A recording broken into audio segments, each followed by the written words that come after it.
Hey guys, welcome to another episode of the NXTGEN podcast. I got my boy here, JT, aka JT Zen on IG, aka the kettlebell god. All right, I got my boy here with me, personal trainer out in LA. We just linked up. He's a cool dude, man. I had to get him on here, learn a little bit about him. So I appreciate you coming on, man. Thank you for having me, bro. Yeah, I'm man. happy to be here, man. Yeah, for sure. Let's get into it. Yeah, let's get into it, man. So I don't even know your background, so we'll get into all the kettlebell stuff. I definitely want to learn about that. But where'd you grow up, and take me back. Yeah, man. From Chicago originally. Okay. Basically been an athlete my whole life. Yeah. I was in 5th grade, and my mom decided to move down to Austin, Texas. Oh shit. Okay. So prior to that, there was no sports. Yeah. There was just Crash Bandicoot on the PlayStation. Yeah, it was a throwback. In the house, there was no aspirations of football, none of that. Like, that was like you wouldn't have guessed with my high voice. I'm a little dude trying to skateboard, ride bikes. Like, that just wasn't in the cards. But Yeah. we moved down to Austin, man, and football is a religion down there. Right. So all the kids were outside, played ultimate football after school every day, and I was left out. I'm like, I guess I'm playing football now. So I got into it, got competitive real quick. Shout out to all those coaches I had going into middle school. I feel like they kind of shaped my journey from there. Yeah. I can remember all the practices too in 6th grade. First time I hit someone hard, the first time I got lightheaded, first time I had to run the mile. Man, I remember all that stuff. So yeah, man, we moved down to Austin. I was in 6th grade, and that's pretty much where it started from there. I got into track and field as well. Okay. What'd you run? I ran the 400. Oh shit, you're wild. Okay. Yeah, I ran the 400. That's a man's race. Yeah. I will fast forward and say I didn't continue to run the 400, so maybe I'm not a man. I can't do this no more. But yeah, I did the 400. Then I became pretty good at throwing, so shot put, discus. Oh really? Yeah. So wow. I was definitely more in the field than on the track. Got you. Okay. So I got into that, man. That was high school? No, this is still middle school, but oh, okay. Mom got homesick. All our family was back in Chicago. So 6th to 9th grade, I got real deep into sports. So then we moved back to Chicago. I cried, man. I love Texas. I still do. I feel like Austin has a special place for me. Austin is dope, man. Austin's tight, man. Yeah. It just was, I'm like, these are my people. Yeah. Like, it just feels cool. That's dope. I moved back to Chicago. I went to Palatine High School. Shout out the Pirates. Okay. So I had my whole football background, so I came equipped for football. But Chicago, we got a lot of hoopers. Right. So I try for the basketball team. I show up in Vans. Oh no. Everyone's like, "Oh man, you ain't a hooper, bro." Yeah. Like, I showed up in the. I showed up in skull Vans, like, the short top Vans. And they're like, "Bro, what?" I was still getting boards, though. Yeah? I was getting boards. All right. I wasn't scoring. I wasn't doing nothing else. I was getting boards. I was getting blocks. So I got lucky, man. I made the B team, freshman year B team. And, I stuck with it all 4 years, and I continued to do track, mainly just on the field side. I did a little high jump, but then mainly just discus and shot put. So I just got deep in the athletics, man. I'm grateful for it. So, yeah, that's what's up. Yeah, it's cool, man. So I did that for high school. I was a skinnier kid. Yeah. Especially at my position, I played like linebacker, defensive end. Wow. Okay. So I was like 190 in high school. Wow. And I went to junior college, went to College of DuPage. Okay. Crazy athletes on that team. If any of the DuPage guys watch this, man, I still think about that 2012 team. Like, it just was crazy. A lot of those dudes are in the league now or played in the league. So wow. It was a crazy talented team. From junior college. Yeah, changed my mind on JUCO. Damn. Not JUCO straight to the league, but some of those guys on that team was just, man, I was like, wow, this is different than what I was thinking. So yeah, I got my weight up a little bit. Fast forward, I went to Minnesota State, Moorhead, D2 up by Fargo, and tried to do my thing there. A lot of injuries, a lot of knee injuries, but that's kind of my trajectory, man. Went from just the little video game player to college football player, and then made my way out to LA. So I'm doing some personal training now. But man, it's a long journey I had, but I'm stoked to be here though. That's what's up. Yeah. What did your parents do growing up? My mom had several jobs, man. My mom worked 2 or 3 jobs. Gotcha. Retail, car dealerships. Damn. Over the phone service for many different companies. So all that stuff, telecom, all that stuff. Gotcha. So mom was a grinder, man. Just mom. My 2 younger brothers. So. Oh, a single parent? Yep. Oh, single wow. mom, man. Shout out, mom. Damn, that's love, man. Yeah, man. So. Damn, she put in work. And you had 2 brothers? Yep, 2 younger brothers. And we eat a lot too. Yeah. You know what I mean? So she had to put food on the table. So yeah, shout out mom, man. But damn. We out here now, man. Yeah. Out here in Venice. That's much love. Is she out here too? Yeah, she's in Hawthorne. Okay. So, back to college, I graduated, and while I was up there, she ended up moving out to LA, Hawthorne. So I had a little. Once I was like, I ain't going to the league. Yeah. I did not ball out. Yeah. I had a nice little gateway to get out to LA. So grateful for that, because I don't know if she wasn't out here, I don't know if I would have made it out here. But I did know I wanted to go into coaching. I didn't know if for a team or one-on-one, but I did love the one-on-one aspect. So Equinox caught my eye. It was kind of like top of the industry. Like, I'm like, what's the best gym I can get a job at? Right.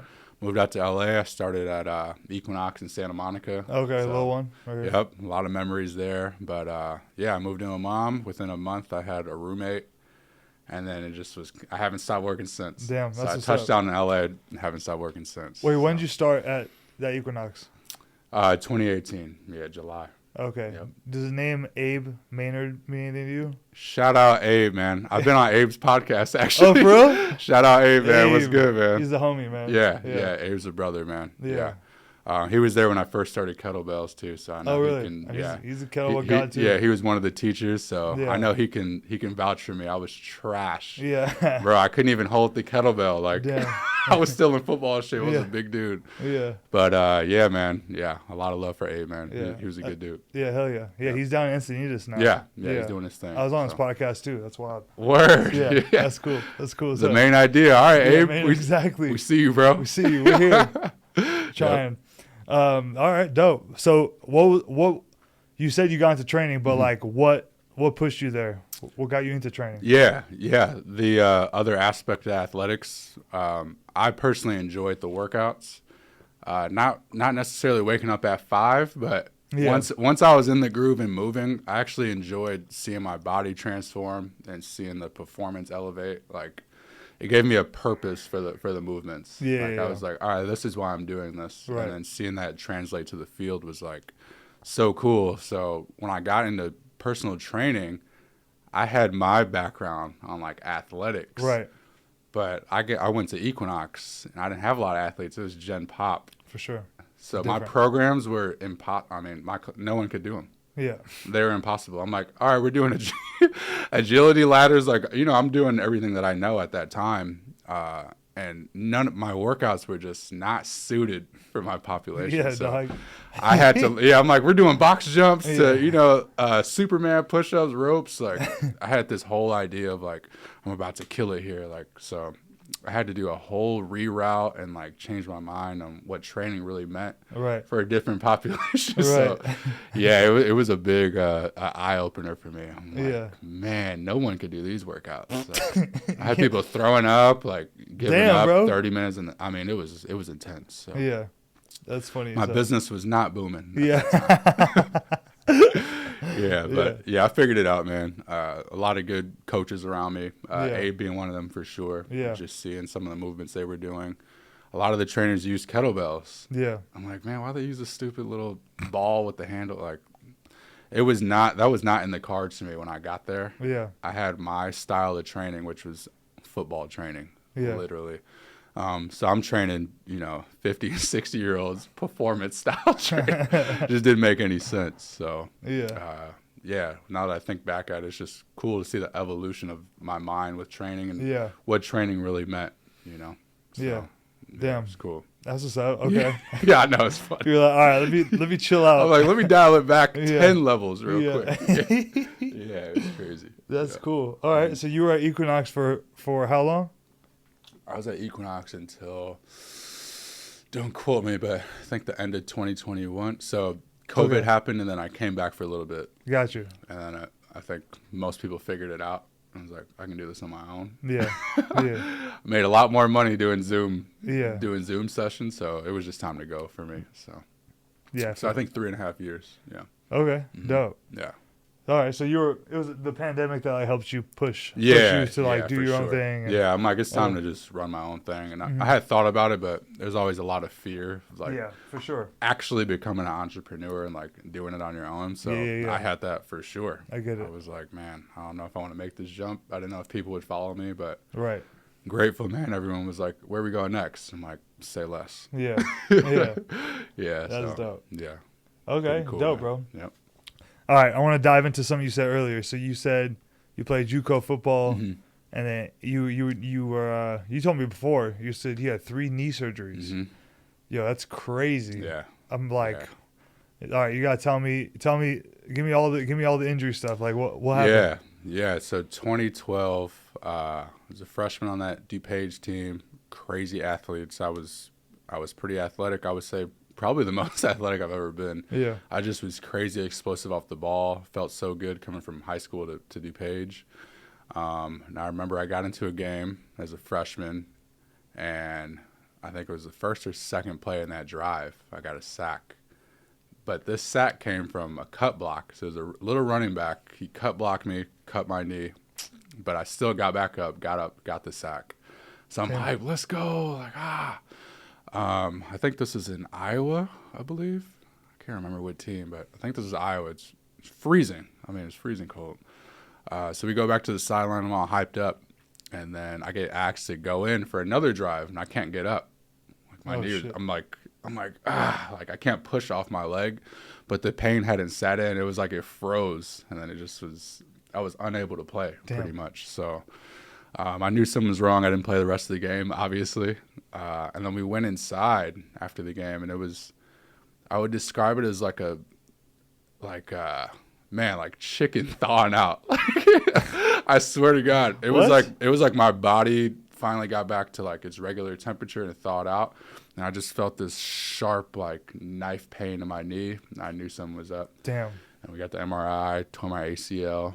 So damn. There goes number one. And then I. So what? That was surgery number one. Mm-hmm. Was it like autograft or what? What was it? Or was it? That was the full ACL repair. Repair? Yeah. Was it from I'm saying the repair? What did they take a piece of your hamstring tendon to put an ACL, or do you know? Do you know what they did, or was it from someone else? I think from I think it was a piece of my hamstring. Okay. Attached to the tendon. I could be totally wrong. I didn't even care at the time. Yeah. They're giving me all this info. I'm like, how do I get back? Yeah. How do I play? Yeah. I wasn't paying attention really, but I'm pretty sure. Okay. It was something like that. And then I tore my meniscus the next year. Damn. But played. Same knee? Opposite knee. But I played though. I kept playing. You could play on it. It's just I can. So this is tricky though, because I'm also trying to get heavier to play D-line. Oh shit. So I go in at 190. I get the ACL. So bulk up a lot though. I'm eating a lot. I can't really move much, so I'm getting heavy. But at the same time, it was kind of good. I'm like, finally. I couldn't put on any weight in high school. My metabolism was and then it was basketball, then track. I was just 190, just a lean athlete. So after the first ACL injury, I just kind of became a fat ass. I just ate. I ate everything. But I was happy too, though. I'm finally. So I hit 220. I repair my ACL, try to play again. Now I got to learn my body, not only from the injury, but now I'm a new machine. New weight, yeah. I'm 30 pounds heavier. So I'm trying to figure that out. How do I even move my body? And I continue to get heavier. And then I tear the meniscus on the other side. And, JUCO is usually 1 or 2 years you want to try to get out. So I already had my red shirt, medical red shirt. So that's 1 year already burned. And then second year I'm trying to come back. Don't have a great year. So I'm just a different athlete. Yeah. And it wasn't that I played bad. It just wasn't up to the standard I knew I could play at. And I can tell. So I had that surgery on the meniscus. Oh, wow. And okay. Then how'd that work? How did that surgery work for you? Did it feel better? Did it? Yeah, well? It worked great. It was a very low risk injury. It was a scope, okay, orthoscopic one. Got it. So not a big cut or anything. I was able to run, not full speed, but I could jog again in 3 to 4 weeks. I mean, it was a quick recovery. But like fast forward to like today, you're chilling or like I feel great. Okay. Yeah, I feel amazing. Okay. I feel amazing. So no more injuries in JUCO, but I had 2 there, and then I go to Moorhead. I get all the way up to 280. Damn. I know. They're like 220 to 280. So my sophomore year of junior college, I jumped up to 250. I felt pretty good at that weight, actually. It was probably the strongest and fastest I felt athletically. Then I went up to JUCO. I'm sorry. I went up to Minnesota State, put on another 30 pounds. So now I'm playing D-tackle, playing on the inside now. Wow. Yeah. So I was 260, and then I jumped up to 280 at one point. It was heavy, man. My God. Yeah, it was heavy. And then I had another injury there, so meniscus on the same side of the ACL I tore. So I really didn't have a great college career. Yeah. It was awful, man. But I'm stubborn. I'm going to the league. Like, I don't care. So I get it. Maybe a little bit of delusion, but my brain was only on one thing. Yeah. I mean, it's been at like that age. Yeah, it's been like that. Also, you're locked in. Like, you're committed, bro. Like, as you should be. Yeah, exactly. I just had that one like tunnel vision. Like, this is who I'm going to be, and I didn't look outside of those walls. It was like, NFL or nothing, kind of. So when that didn't happen, it was like there was a period where I would say it was probably the darkest time of my life thus far. I bet. It was kind of like looking in the mirror and not knowing who I was at that time. Yeah. So it was a tricky time, man. I get that for sure. Yeah. I know a lot of athletes have that. Yeah. Like a little identity crisis. So right. Yeah, I went through that big time. And even though I had my degree, I graduated. I was very invested in my last 2 years of college. Yeah. I actually liked biomechanics. I enjoyed actually learning that stuff. Yeah. So it made training still fun. Even though I wasn't playing the level I wanted to, I still could see the carryover. And the carryover is the biggest thing. So even today as a coach, my favorite thing is when a client will say, of course the aesthetic stuff is awesome. They're like, I can fit these jeans now, or stuff like that. But I get even more excited when they're like, I can move so much better, or I can hike now without pain in my knee, or stuff like that. I can get up off the couch easier. Like, that's the carryover for me. For sure. Like, this training makes sense. Like, it kind of validates what I'm doing. So that feels the best for sure. No, for sure. It's amazing. Yeah. That's what I define health as. Like, that's what I would say health is like, I define health as like you being able to wake up one morning and do whatever it is you wanted to do physically. Absolutely. You know what I'm saying? There you go. Hike, train, run, jog, sports, whatever. Like, that's what health is. Absolutely. Without any issues. Absolutely. Yeah. So that was kind of my mindset for training. That's what I enjoyed the most about training, for sure. Just carry over from why am I doing this and where does this apply in my life, or where does this help me get better? So that part I still loved, even though I had that dark period of time. So I moved out to LA, man. It's been history since. Just 5 years of growth, trying to become a better coach, but really blessed with some good clients and just enjoying it, really. Yeah. So it's been cool. No, that's what's up. Before we move forward with that, I want to go back because, like, I had a big injury. So for me, like, I don't know if you know, but the whole reason I started with this podcast was like pretty much since I got hurt. So like, what was your injury? So I dislocated and fractured this ankle. Oh man! Like, bro, it was the dumbest shit. Hooping? Or what were you doing? Yeah, it was the dumbest. Oh shit. man! It was the dumbest shit ever, bro. Some idiot was like under me for no reason. Oh no! I land on his foot. My like foot. A layup. Oh no, just a rebound, like a regular ass, like, you know what I'm saying, like regular ass play. Whatever. Had to play hero ball. Just some dumb. Yeah. No, not even. It was just like. Oh, not even. Not even, bro. It was just like they were just like why are you underneath me? Yeah, it's just like, why are you there? Like, what kind of moron are you? Anyway, man. And my foot was stuck like this. Oh no. And like everyone like ran off the court, like either because they were freaked out or to go get help or whatever. And I was on the floor like screaming and, with my foot like yeah. snap. Yeah.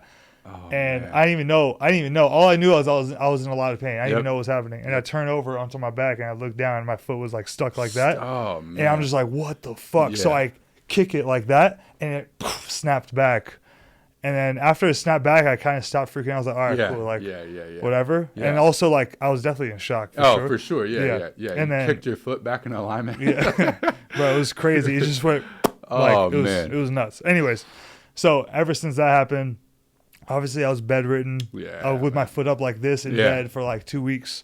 And, on the fucking boot and the knee scooter and whatever, all that shit. And so anyways, long story short is like I had like identity issues and I had issues with like, who the fuck am I? Like, how the fuck am I going to coach people? Like, how am I going to be an athlete again? Identify as a strong, athletic human being, what I'm saying, whatever it is.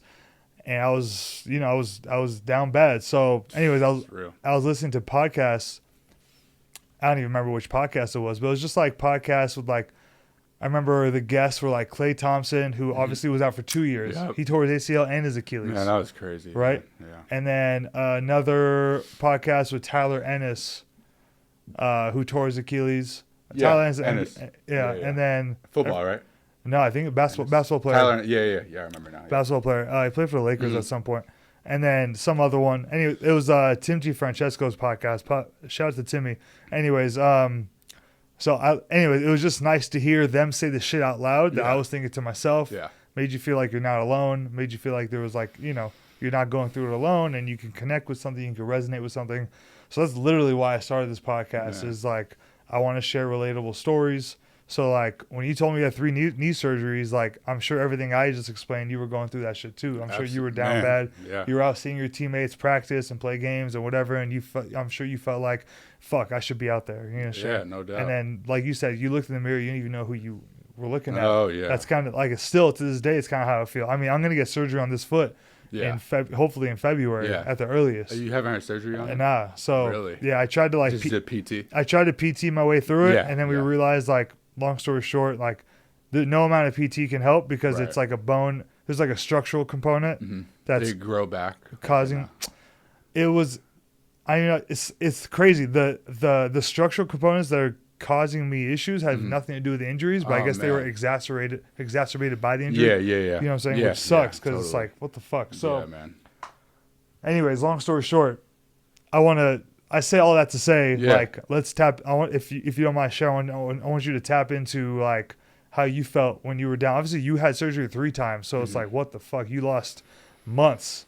You know what I'm saying? So like your knee not feeling right, your body not feeling right. You know what I'm saying? Obviously, you gained weight, whether it was like to your advantage or not to your advantage. But like, if you want to speak on any of that, like from the mental side. Yeah. I remember the first ACL injury. That was a 9-month rehab. So that's the longest one I went through. Damn, yeah. It was a 9-month rehab, but I don't know if it was the hardest because it was my first major injury. It was actually my first injury. I didn't really get injured in high school. Yeah. Nice. It was my first injury, but I still had the mindset of like, I have 4 years left. So I don't know if it was it was the longest, but it wasn't the hardest mentally. It just was like, I got to do this and like get back to it. But I had a lot more time. Yeah. Whereas the later ones I had was like, my time's ticking. Yeah. Like I'm almost done with my career. Feeling the pressure big time. So the next 2 were like, man, my body's like failing me or deteriorating. And I couldn't, at that time, I didn't have really any of the knowledge as to why that might be. I know strength and conditioning programs, they got, 80 guys in the weight room at one time. Like I could be doing something not correct, or I didn't know where the injuries were coming from. But I tried to deal with them all one by one. So the next 2, they weren't that long. So I still had the feeling of like, man, I want to be able to just perform at the level I was, and then to come back and know that I just wasn't. I could just feel it. I was like, man, I'm not as explosive as I was, but both of these injuries are still mid-season, so I'm trying to play and perform. Fuck, yeah. So it was rough, man. It was rough. Just knowing that you're not at your full potential, but that's not really an excuse. Yeah. For anyone. I mean, if you're out there, you're out there. Yeah. So I mean, how'd you cope? Like, what'd you do? Like, do you just try to like, some people just like, for me, I just try to stay busy so you don't think about it. Yeah. Like, or so, you go talk to somebody or, say whatever it is. Yeah. I definitely didn't talk to anyone about it. Yeah. At that time and that age, I kind of would just retreat to my own mind. I played a lot of Madden though. Okay. I was ranked in Madden. Damn. I was ranked in Madden. I played a lot of Madden. So I think that kept my mind off of it a lot. A lot of video games, but I did lift a lot still. Like even outside of practice, I would go to the gym and lift and just try to feel as strong as possible. Probably not doing the proper training that I needed, but I was like, I'm going to do something. So I definitely had my escapes. I would say those two. After every game, I partied for sure. Yeah, I was going to say you were probably drinking. Partied hard. I would have been drinking for sure. Oh, I was drinking. Yeah. Like not lightly. Like, I was partying. Yeah. So I think those were kind of my distractions and my vices. Yeah. To not think about it so deeply, but you can only distract yourself so long until reality catches up. Right. So that's basically what happened to me. So the hardest time is after my last year. It was after, and then thinking back to like, man, it was just a lot of what ifs. Right. What could have been. Yeah. A lot of that. So I got stuck in that cycle of like, man, if I didn't get hurt, I would have did this. Right. You always hear that. I'm 100%. Like, I'm an OG now. Yeah. Man, if I didn't do this, then I would have. So I got into that realm.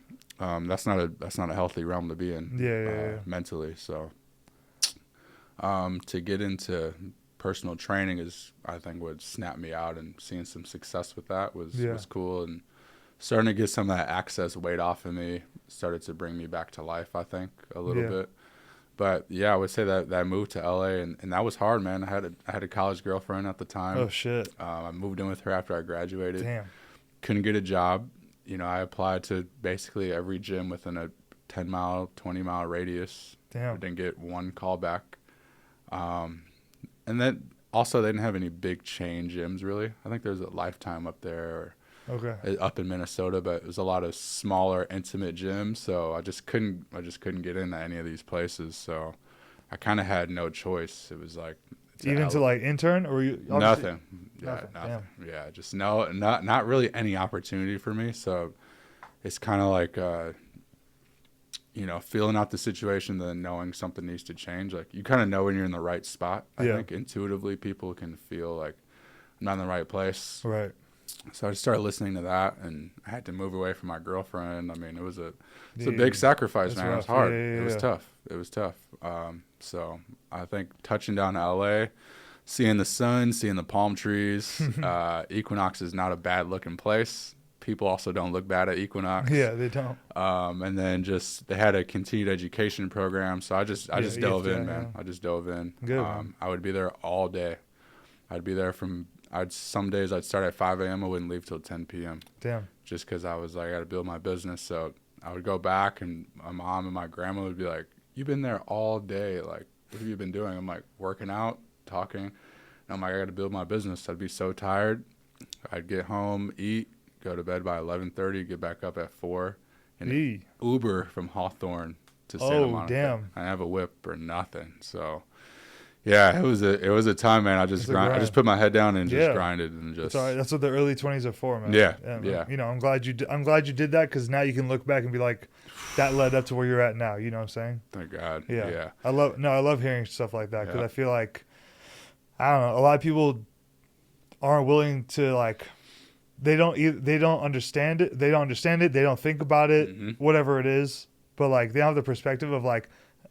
For me, and I'm not saying everyone needs to do this, because it's not true, but like I remember I had a professor, shout out to Professor Islam, and I tell this to everyone. I'm like, sacrifice your 20s to like set yourself up for your 30s. You know what I'm saying? And then your 30s, you're up and running. By the time you're in your 40s, you're here, and by the time you're your 50s, you're here. You know what I'm saying? But like, it's as long as you're climbing that ladder or climbing that mountain towards that goal, like. You're just stacking, stacking bricks, Yeah. and you're just doing that. So, she said, when you graduate, travel the world, meet as many people as you can, sacrifice your 20s, and, set yourself up for success, in whatever you want to do. Man. So, it's just like some people, not everyone, not everyone knows what they want to do with their life. Facts. So that's hard to do if it's hard to do that if you don't know what you want to do. Yeah. So I feel like we're very fortunate. I feel very fortunate to have like found what it is I want to do and build on that and stack those bricks. Yeah, of course. But like I tell all my friends this, and like so like all my friends, some of my friends are killing it, they're doing great, and some of my friends are still figuring out like what it is exactly they want to do with their life. And then, but like whatever it is, whatever you choose, like just grind it out. Like put your head down. Who said this? I think Jay-Z. Oof, I'm gonna get this wrong. Some rapper said, like, sacrifice a year of your life and see how much you get back. You know what I'm saying? Yeah. That message has hit me a couple times, and I can just relate so deeply. But you look back to it. I'm so grateful for it, but I can attribute that to athletics, to have that mindset and that just work it out. So I went through 3 surgeries, went through a lot of different adversities. So I think training and then kind of segmenting into some of the mindset, like training for me is physical tough training is a form of suffering in a way. Yeah. Right? Shit hurts. So, shit hurts. It's not easy. Yeah. That's why a lot of people don't train. I've trained hard as hell. So I think just knowing, like, I've done harder shit than this, staying at the gym all day. Like, this is easy. Yeah. A lot of people, I had a perspective. I'm like, I'm not dying to stay here. I mean, I was broke. I was making $500 every 2 weeks. Yeah. Getting an acai bowl downstairs, amped up by a Celsius. Yeah. 2 or 3 Celsiuses a day to stay up. But, to me, it wasn't. That wasn't the hardest thing for me. I think that's from athletics and then actually training, pushing yourself mentally. So, I will say I've never played football, but I will say everyone that I know, a lot of people that are really successful in other realms of like real estate, law, whatever. They're really successful, and they are all. But at the same time, they are also like semi-successful or pretty successful football players at some point. You know what I'm saying? Because obviously you go through it, and obviously like hoopers too. But like I'll say this: I've never played football, but that's just different. Like get hit hard and then get back up. Yeah, and that's it's just different. So like if you could play football, like you have perspective, bro. Like because you're going through it on that shit. It's hot as fuck. You're in these pads. You're getting hit. You know what I'm saying? The practices are long. The lifts are hard. You know what I'm saying? All that shit's hard. And then now on top of that, it depends on what type of coach you have. Like I've seen coaches like bust their fucking kids' asses and like not in a good way. I'm like some disciplinary type shit.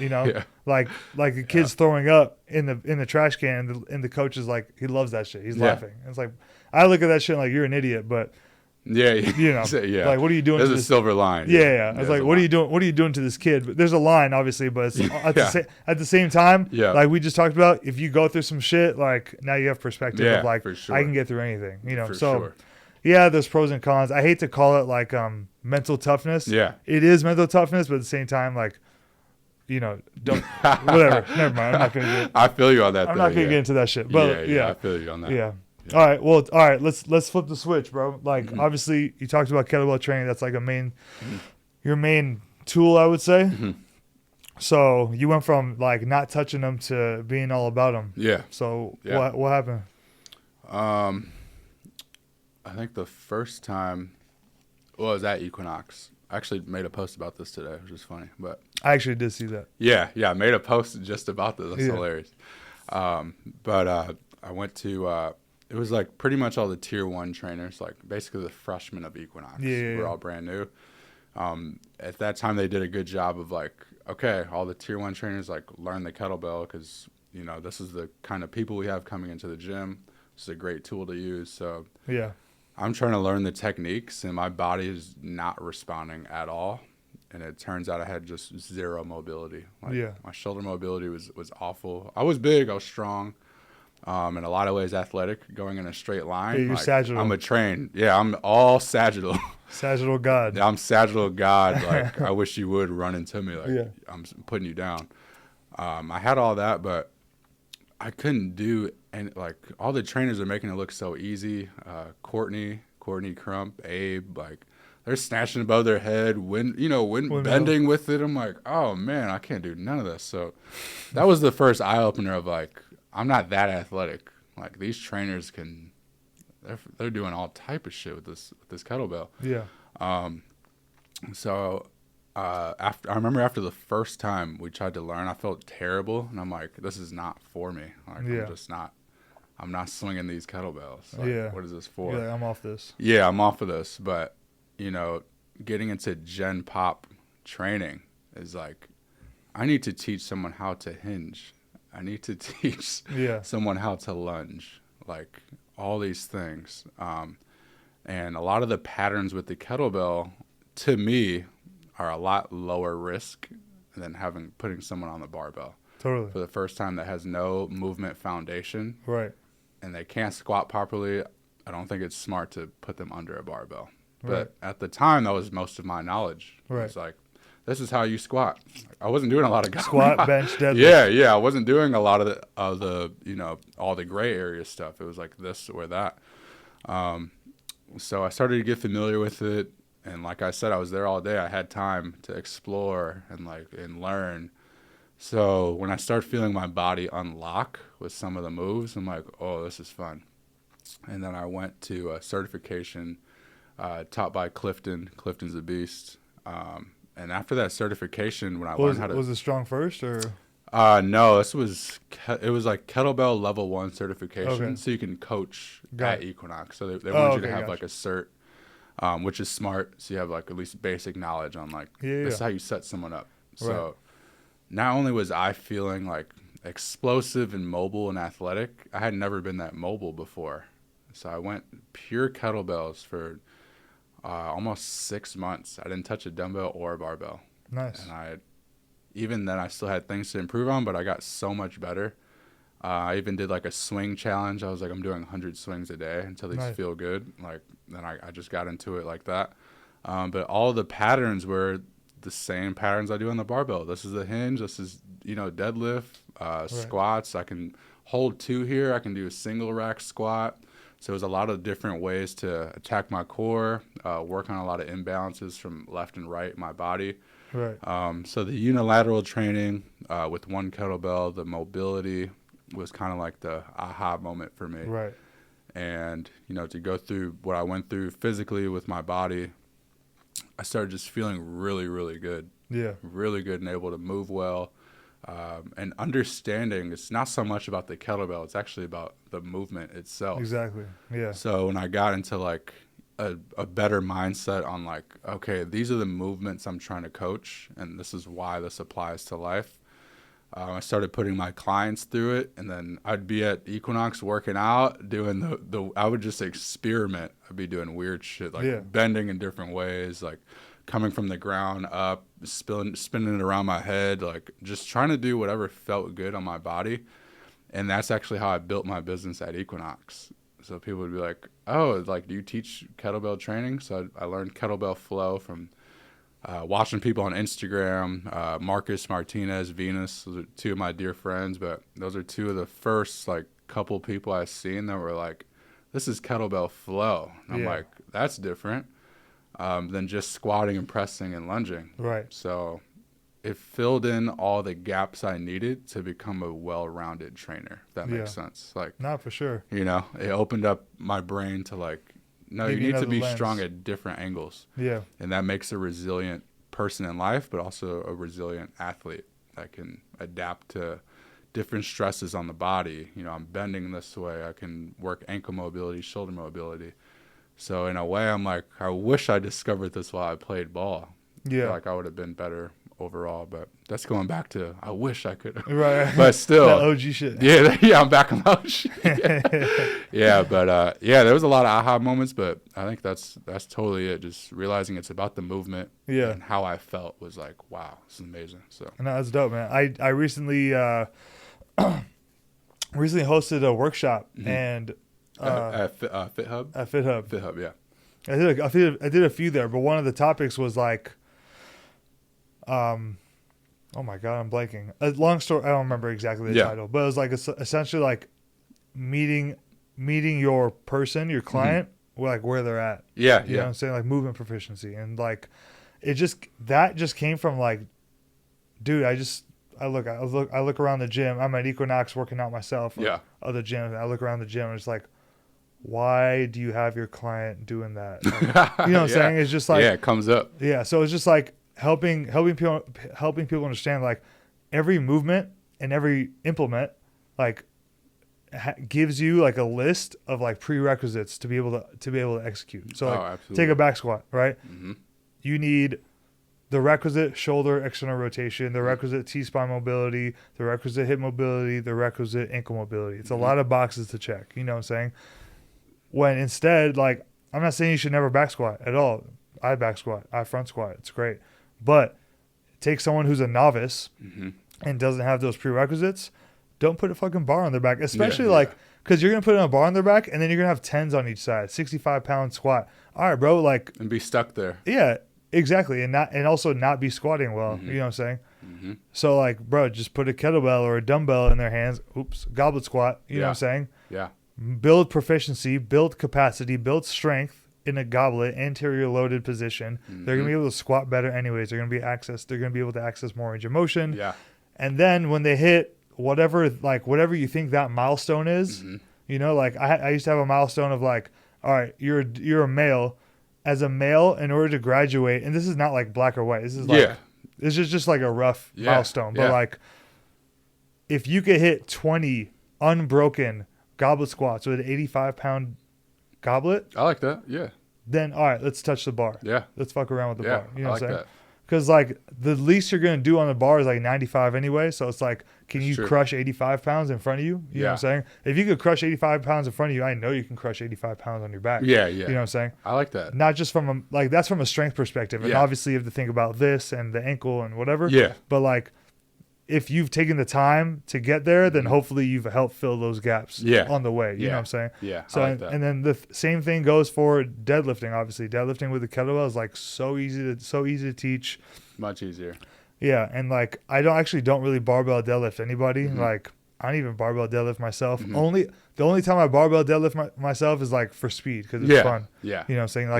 Like concentric only because it's fun and it feels good to move that weight too. Yeah. You know, you feel strong at the top position. Yeah. I get that. So it's dope. But like outside of that, we're kettlebell deadlifting, we're double kettlebells like sumo deadlifting, and we're trap bar deadlifting. Yeah. That's kind of it. Like you don't really need much else. I mean, like, and then we can mess around, like, and those are like primary movements. So we're talking about like accessory stuff, like, hey, let's mess around with a suitcase deadlift. Let's mess around with whatever, single leg, like whatever, landmine, whatever. You know what I'm saying? Like different implements, different methods, whatever it is. But like, as it relates to primary methods, like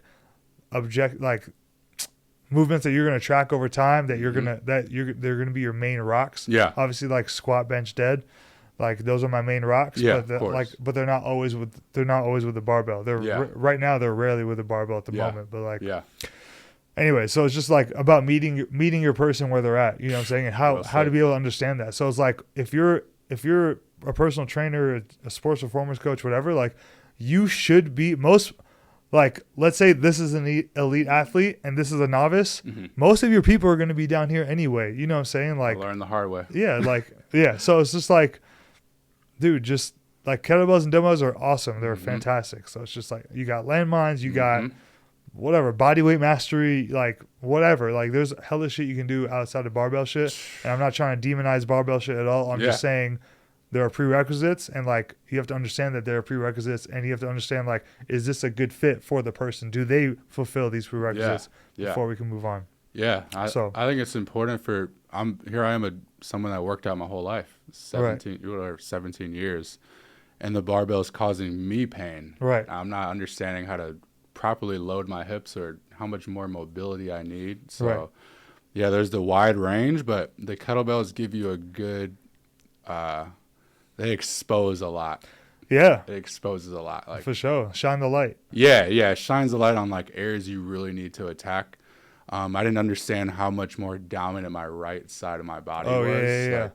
No wonder deadlifts hurt, or bilateral back squat. Like, right. No, the you side's were working so much harder than the other side. You were a bilateral sagittal god. I was the god, 2 feet down. Like, that was it. But that's normal for anyone that I've ever known.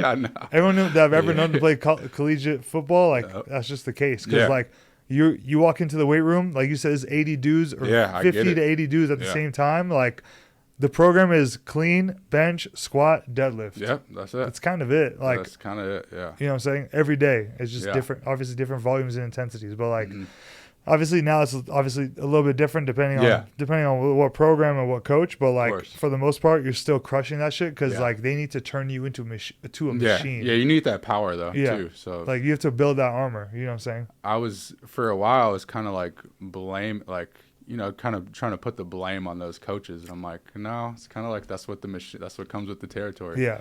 In that realm, with that many guys, it's not one-on-one coaching. What works well for JT's body or what works well for Nate. Right. So, just really connecting to each side of my body, going to unilateral training. Yeah. Was amazing. So then when I went back to the barbell, almost as to like test myself. Yeah. Everything, I felt so efficient. I knew how to use my hips better. My mobility was better than it ever was.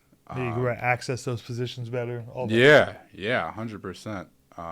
It just felt, all my movement just felt more efficient. So if you're not feeling good on the barbell, it's like, why are we using this? Yeah, exactly.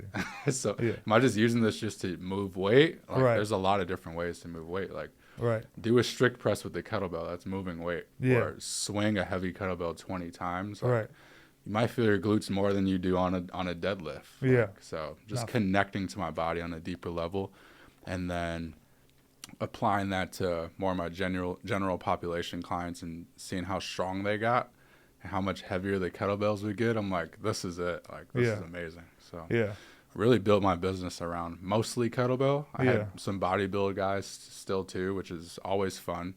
I like bodybuilding, but it's not the main center. I want to be able to move well for the rest of my life. And feel athletic, and that's really what it comes down to for me. Feeling good. For sure.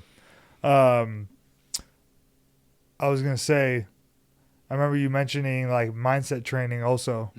So it's funny. The last person, the episode I just posted this week, Max. We spoke about mindset training. So. And like, again, it's not something I don't really know much about, but like, tell me about it. Like, how'd you get into it, and how do you implement it? Mindset training. I'm trying to think of how I got into it. I don't know. I think it's just the accumulation of my experiences, really. Okay. That gave me some good perspective. So, something I do now, and it's almost like when I go through something, I have tools to access. Nice. I'm like, this is how I should respond in this situation. So one of the cooler things is I started jiu-jitsu basically last September. It's been about a year now, but it's cool to see when you're put in an uncomfortable position, and how you have to stay calm. Yeah. You're about to get choked out, or you're about to, you're just not in a favorable position. It's not good to overreact and then put yourself in an even worse position. And it just cooked. And then you're done. And it just like applies to life. So I'm like, jiu-jitsu really is life. Like, this is kind of like, I'm flowing with it. I know when to turn it on. There's times to relax. So I can't say that there's an exact moment of like, I really need to train my mind. But I know there's moments where I have tools to access. Okay. And I think it's just the accumulation of what I've went through. Got you. I'm not sure how I got that perspective. maybe I read the right books. I listened to the right podcast, but it wasn't like a something I like necessarily seeked out. Got you. Or like went into like a cert for it. I just I'm like, I just have these tools.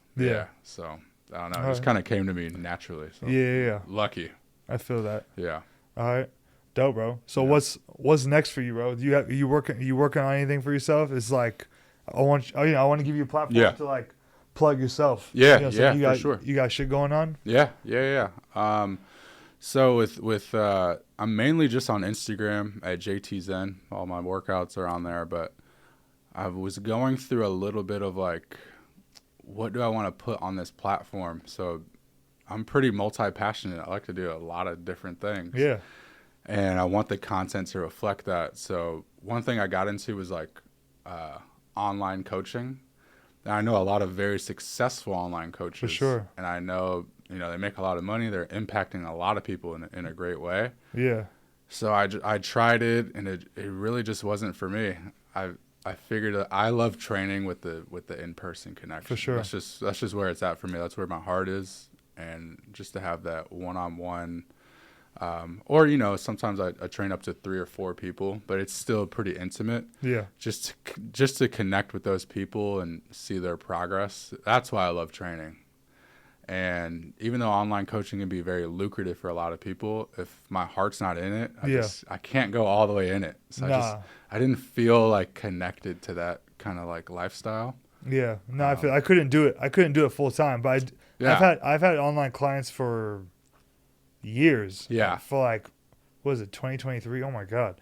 At least 6 years, maybe really? More. Yeah. So was it virtual training? No, this is like, I write you a program. Yeah. Yeah. I write you a program. You execute on your own. Yeah. I give you feedback. You write, we have notes. Yeah. You comment on the workout. Yep. Exactly. Whatever it is. Or you send me videos. I give you feedback. Whatever it is. Yeah. So like, that stuff is always just giving me like, side money. Like, for sure. Yeah. Like simple money, like $12K a year, $20K a year, $25K a year. People kill it too. Nothing crazy. Yeah. I just like, it's just supplemental income. And honestly, I feel like every coach should have that. Because like, obviously you have to find your sweet spot. Like for me, I think roughly 10 clients is like good for me. Yeah.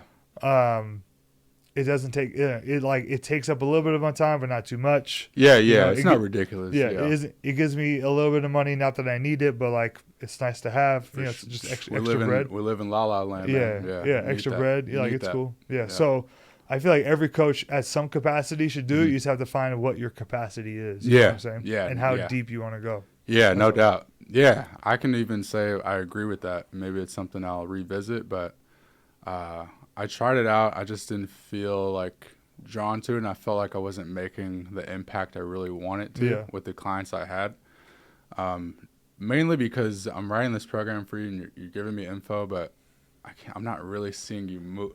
Move, and I don't know how sore you are this day. I make a lot of adjustments to my in-person training, and I get really intuitive with like, okay, this is what we need. So I think for me, at this point in my career, it was a little hard for me to just go all the way in. Yeah. So instead, I'm just going back to writing some programs that I know have been super successful for me and just putting those online. So I'm working on those. Those will be on Ensemble. You can just get those through the link on my Instagram. I'm going to put a bunch of programs on there that people can use, 4-week programs, 8-week programs. And I've had people reach out to me like, man, I've gotten so much better from watching your videos visually. Yeah. Which is cool. So I'm going to keep putting out workouts. I do some modeling on the side, and now I'm doing some DJing as well. Dang. So it's me and 2 of my good friends. Shout out Garrett and Lee. Those are my boys. Yeah. So we do some DJing on the side. Our group is called Threes. So we've just been messing around with that, and that's been kind of like another side avenue for me. So I got to pull up. Yeah, of course. Yeah, of course. Yeah, our next thing, hopefully you're there. But, yeah, it's just been really fun. So I think I struggled mentally a little bit about how do I wrap this up in a package to share with my audience when I built my audience on kettlebells. Sure. Where does DJing fit in? Where does modeling fit in? So yeah, but it's you, bro. It's like, exactly. Yeah, it's about you. Yeah, exactly. So there was a while where I just was like, I don't know how to share this, or does this even make sense do people even care that I'm doing this thing? But I broke out of that mindset, and it's just like, this is me. Yeah. Like, I am my own brand. I am JTZen. This is what comes with me. This is what I do. So, I finally just broke out of that matrix I was in. So you guys will be seeing a lot more cool content that I'm doing. Yeah. So bro. It's been good, man. Hell yeah. All right. Let's have some fun, man. So We're going to do what I call the lightning round. So I'm going to ask like 5 questions, and your answers could be as long or as short as you want them to be. And we'll just have fun with it. Sure. All right. I always love this one. So you have a reservation for 6 people. You're one of the 6. Mm-hmm. You got 5 people that you can invite to have whatever restaurant, whatever bar you want to chill at. Yeah.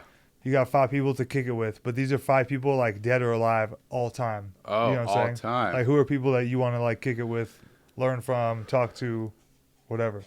Man, that's a great question. I gotta put the Dwayne Johnson. That's my guy. Okay. I feel like The Rock's gotta be there, man. I love Ballers. Like, that show was just fire. That show was sick. One, I grew up a big wrestling fan, so I always knew The Rock. But then the Ballers was like, oh, this is the dude, man. And just hearing how he shows up as a person, it's like, I'm like, wow, The Rock is dope, man. Yeah, that's cool. The Rock has to be there for sure. My boy DC was on that show, Don McCarter. Oh, really? So I used to train him back in the day. Yeah. Yeah. Now he trains with my boy out in Inglewood, but that's tight. I trained him for a minute, and I used to work at that gym, Unbreakable, way back in the day. Ooh, that's tight. Anyways, yeah. Bro, so I've met all those guys. They're cool as fuck. Yeah, they all seem mad dope. So I would say The Rock. I gotta have LeBron there, man. Okay. LeBron is I grew up watching Bron, man. That's my guy. Kobe's gotta be there. For sure. Definitely. You know, that's Mamba, man. Actually to have the chance to have met him would have been so amazing, of course, for many reasons, but just to be in the same room as that energy, just greatness energy is just, I think it's contagious. Let's see, how many more spots I got? 2. I got 2 more. Oh man, it's tough. That's hard. There's so many avenues I can go into. Let's see. How about music? My favorite artist is Travis Scott. Oh, okay. For many reasons, but just the creative side of his music and the energy he brings to his performance. We got to have Scotty in there for sure. And then last, let's see. What else am I into?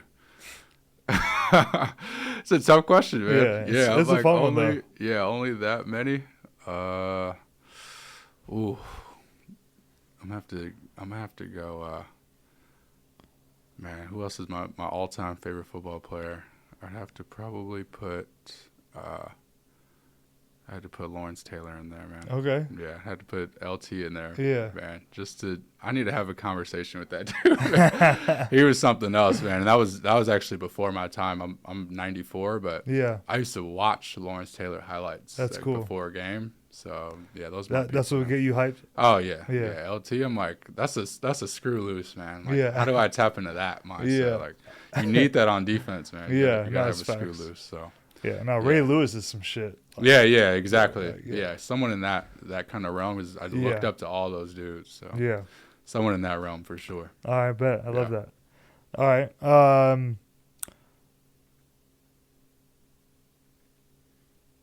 It's always tough to choose because I limit myself to 5. I see. Yeah. But there's so many good ones to choose. All right. Let me get, what's an album or 2 that you can listen to with no skips? Album or 2. One, I got to plug my boy again, Astroworld. Astroworld, that's a good one. Oh, my God, I love Astroworld. Had all the slaps on there. Another album, I'd probably go with Drake on one of these. Nothing Was the Same. Okay. Yeah, the album. That's a great one. Ooh, the album was good. Yeah. I love every song on that album. Yeah. That's a good one. All right, bet. All right, fuck it. Well, let's keep having fun with it. Let's keep it with music. Your 5 favorite artists of all time. Trav. Gotta put Drake in there. I'm trying to think in other realms outside of hip hop. Man, I got a lot. If I was to open Tidal, I have so many different genres of music. Oh, you're on Tidal? Yeah, I got Tidal. Wow. Yeah, I'm bougie, man. I'm on Tidal. Damn. I've never even seen Tidal. I've never even opened that shit. I'm on Tidal. Yeah. Man, I gotta say Old Ye for sure. Yeah. That's what I grew up on. Chicago faithful. Yeah. Who else, man? I lived in Texas. Texas hip hop had a big impact on me. Okay. Like UGK. Oh yeah. UGK was sick. I'm gonna throw UGK in there, man. I gotta show Texas some love because when I got into Chopped and Screwed, like all that, like Mike Jones, Paul Wall, like all that. Yeah. I was like, man, these are the homies. 8 Ball. Yeah. 8 Ball MJ. 8 Ball MJ. Yeah. I gotta throw them in, man. Texas hip hop. Project Pat. Yeah, right? all of them, man. Yeah. They went crazy. Yeah, they went crazy. So I gotta throw them in. Let's see. Who else? What other female artists do I listen to now? All time. I would say I grew up with a lot of Alicia Keys was played in the house for sure. I love that. I'm gonna have to show her some love, man. All right. Alicia Keys. I love that. I don't know if she's on my top 5, but I need to show the female artists some love. That's dope. I played a lot of that was played a lot. I feel like my celebrity crush growing up as a kid was Alicia Keys. Oh, for sure. That had to be. That was most of ours. Yeah. Man, let me throw it back. Maybe Lauryn Hill. Lauryn Hill, hey. I still play some Lauryn Hill. Yeah. Yeah, so I'm gonna have to show them some love. I gotta show the female artists some love. I love that. Yeah. That's what's up. Yeah. All right. Let's see if we can get a little deep here. Give me like 3 people, or up to 3 people you look up to, and why. First is mom, first and foremost. 3 boys, single mom, growing up. Yeah. Did what was necessary. Yeah. I don't remember ever having to starve for days on end or nothing like that. That's amazing. Felt like everything was I was always put in the right position for school, education. I ended up okay too. So gotta show mom some love for her resiliency and just for where I'm at. So she's gotta be first. Let's see, another man, I know I had a lot of coaches I looked up to. What's another coach if I was to single one out? That's tough. I had one coach in high school, Coach Nally. He had a big impact on me because he was the first coach that didn't yell at me, but got a lot out of me. Okay.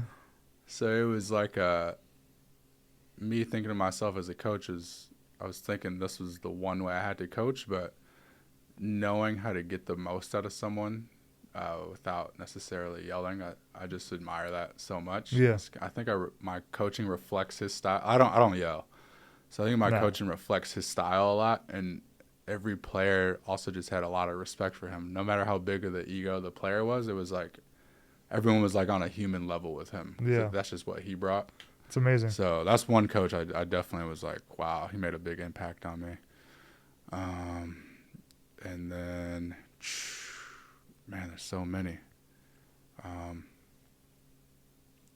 I would say, man, I might have to say The Rock again, man. Like, that's a cool position to be in, to have that much power, but to hold the humbleness. Like, I think no matter where I end up in my career, like, I want to always go back to, like, just staying humble and treating everyone with respect and love. As you should, until you give me a reason not to. But he just, from my eyes, was someone that, like, epitomized that attitude that I think I actually had naturally, but that's someone I could put into, like, a celebrity category. I'm sure there's more I could think of, but it's been a long week, so I'm going to go back to The Rock. All right. Nah, that's what's up. All right. Bet, bro. All right. Another deep one. When things get tough for you, whether it's back then or now, well, let's talk about now. Where do you like draw your strength from? Like, where do you go back to give you strength? Not religious, but I do think I'm a faith-based person. I always think everything's working out for the best. Okay.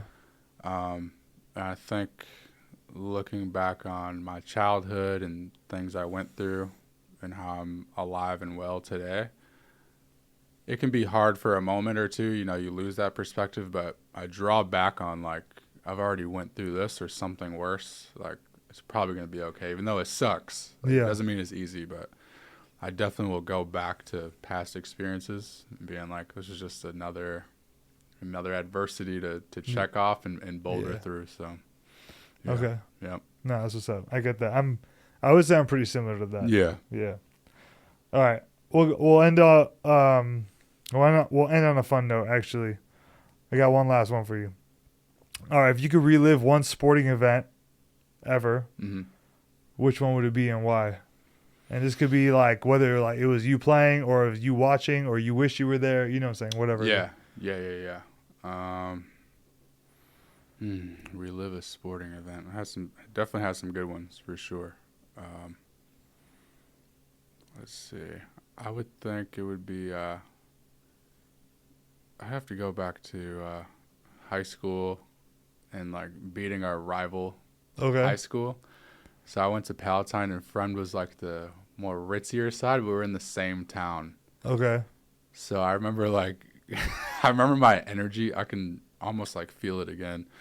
But just going into that game of like having like a fuck you mentality. Like I just was like, I'm on one like in this game. And so to beat them like my senior year, I was so hyped because we played them there, and to like taunt their crowd and shit. Right. Like that was so lit. That's definitely a highlight of my life for sports. Yeah. So that was tight, man. And just how we celebrated after. That's dope. That's always fun to do for sure. That was tight, man. Yeah. Yeah, that was a good one. I had more, but that's a big one. Yeah, that was a big one. I love that. Yeah. All right, bro. Well, we'll leave it at that, man. Yeah, man. Yeah, that's what's up. Well, shit, I appreciate you coming out, man. It was fun. I appreciate you, sharing your stories, and yeah, man. We'll have to run it back one time. Let's do it again, bro. Appreciate you, Nate. Yeah, of course, for sure. I appreciate you. Yeah, man. Bro. All right, y'all. That's it for this episode. Make sure you hit a like, subscribe. Let's reach more people. All right, peace. See ya.